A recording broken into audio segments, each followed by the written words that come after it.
One of the more subtle, but strategically important patterns around Lee Min-ho in the last couple of years is the recurring appearance of historical or period-based projects in his potential lineup, including discussions around works set in the Joseon era, such as Scent of the Night, which he has been reported to be considering, and this recurring proximity to historical roles is not accidental, but rather reflects a structural attempt within the industry to reposition him within a different emotional and narrative framework that contrasts with his established modern image dominance.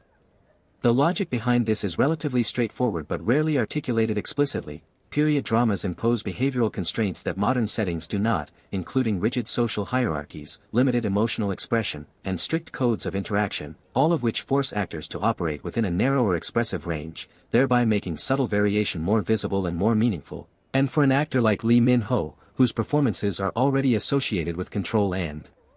composure, this environment can either reinforce his strengths or expose their limitations depending on how the role is constructed. What makes historical roles particularly valuable at this stage of his career is that they provide a built-in justification for restraint, meaning that emotional distance is no longer interpreted as a lack of intensity, but as a reflection of the character's position within a structured society, and this reframing can significantly alter audience perception, allowing the same acting qualities to be read differently simply because the context has changed.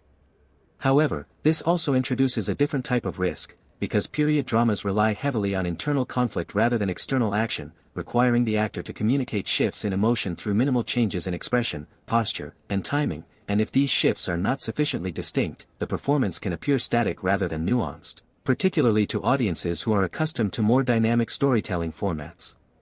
From an industry perspective, the repeated consideration of Lee Min-ho for historical roles suggests that casting directors see this as a viable pathway for recalibrating his image without requiring a complete departure from his established strengths, effectively using the genre itself as a mechanism for transformation. But the success of this approach depends entirely on the script's ability to provide layered emotional stakes that justify the restraint imposed by the setting.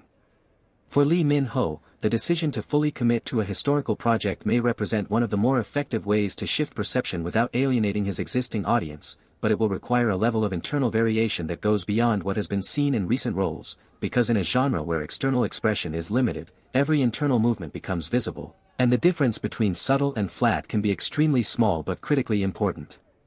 This is why the continued presence of historical projects in his orbit should not be seen as coincidence, but as a deliberate structural option, one that could either stabilize his image further or begin to